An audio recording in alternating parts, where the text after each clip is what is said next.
Okay, so brought these two guys with me. They're both seniors. Kate with our girls bowling and Houston with our boys bowling.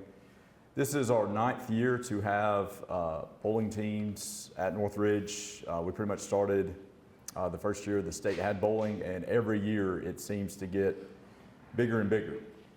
Our region at one time was 4 teams when we first started, and now we have 8, and that doesn't include everybody in Tuscaloosa. Our region is very competitive. We have defending girls state championship champions with ACA in our region, and then also we have other top performing schools. So every match is a challenge, but we also have gotten better ourselves. For the girls, most of them put in volunteer work over the summer. They simply got a summer pass and went bowling twice a week, and first practice it was very evident that they've been practicing all summer long, and our boys have gotten better this year as well. We've got some really good bowlers coming back. We've got a few new ones we're breaking in, and we look to have a great and exciting season. So. Coach, you mentioned about something that you talked about. You mentioned that at first when it started, it was like 4 area teams, and now there are about 8, which is making this a kind of local competitive sport. And what do you vision for Northridge bowling this season? This season, I expect us to be super competitive on both the boys and girls side. It's going to be basically in bowling, we have 8 teams, and only the top 2 make it to the regional tournament. So it's probably one of the most exclusive playoff settings that you have. But we have I honestly believe we have a really good shot of being one of those top 2 teams on both sides. We have, again, our girls 1 through 5. Any given match, somebody can do really, really well, and just overall level, they've gotten really good. And I've got a couple of boys that can, on any given day, outbowl anybody in the region. It's just, with bowling, it's all determined on conditions and lane conditions and what day it is, and sometimes as they say, the pins fall and sometimes they don't. It just sort of depends on what those days are, and hopefully we can be in a good position to do well this season, but also shoot for that regional tournament. So.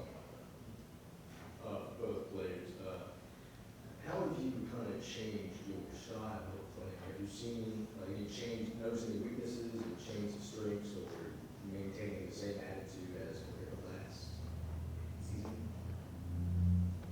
I know for us girls, a lot of us have been trying to change our style because some people will try and curve it, and that's usually a much better style of bowling, and we're trying to improve this year compared to last year, because for most of us, last year was our first year, we were still learning, and this year we want to do a lot better. When I started in 9th grade, I was straight bowling, and kind of sophomore year I was bowling straight too, but like straight bowling, you can't really do it for long and like well for a while. So junior year, I kind of started curving it, and I'm slowly like getting a lot better, and this year will be a lot better. So, Coach, what do you do to prepare your players, and what ways and what mindsets you try to do that? Just to get prepared, right now we're like basically the month of October, we've been practicing twice a week, and basically like practices I'm sort of touching up on their fundamentals and helping them like get their adjustments made before the season begins. And then as the season gets started, just like when you're in your match, just with every other sport, you can't. Bowling's one of those sports that it's really easy to like dwell on what just happened, like if you miss a pin or something. But I'm constantly telling them like next 10, like just focus on the next frame. You can't do anything about what just happened. You got to sort of have a short memory, and that's even on a good thing. Like you may have hit a really tough shot, but if you get too excited on that last shot you just made, it may like overexcite you. The adrenaline gets going, and then you forget a little bit of your fundamentals, and the next ball is going to end up in the gutter. So you have to sort of have that even keel, and when you have that even keel and just that consistent approach, it tends to work out in the end. So. For you, how competitive does a match get, and then how do you maintain stay focused? So usually, the matches start with your starting five and they bowl a full game. And that's usually you kind of getting warmed up and you're feeling the game, and you should be doing good on that. And then it goes into Baker's matches, which is just one person bowl, or one game of bowling, but 5 people bowl in that one game. And we do really good on Baker's because everybody kind of gets warmed up by that point, and you just gotta stay focused during it and not really like get ahead of yourself and just focus on one bowl at a time. Okay, and like to speak on the competitiveness, we've had numerous matches where like the game's decided on the last ball, and so the amount of like, you don't think of bowling as being a very like pressure-based sport, but like that puts a little bit of pressure on a player. So. How do you prepare for taking before the game? I talk to my teammates. We all support each other a lot. It can get really distracting at bowling matches. They're really loud. The other team has these really loud cheers. It can be hard to focus, but as teammates, we all try and support each other, talk to each other through it, make sure we don't get too weighed down on mistakes, and then support each other when we do what we should do. Coach, you mentioned you're going into your 9th season. What have you learned from the players over the years? Well, when we first started, like basically we were one of the top teams just because we were a lot more organized, just because being the first ones to be in it. But over the years, because other schools have like really gotten on board and gotten in there, just the players, I've just sort of reminded them that you can't just, at one time you could bowl like October through January and be okay, but now it's more of you got to work a little bit outside of the season. And everybody that has come back this year, I've known has been, in spare time, free time, bowling and just putting in some extra work and trying to get some extra reps in, and that's really helped our team. So I would say that would be the biggest change.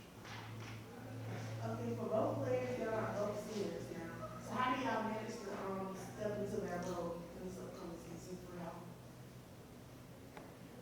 Well, for me, our whole girls team is seniors, so we're all trying to just enjoy this one last season together and hope that coach can find a good enough team for next year. But that's kind of it for me. There's like 4 or 5 seniors on the team for boys, but only 2 are returning players, and so like the other 2 or 3 senior boys need to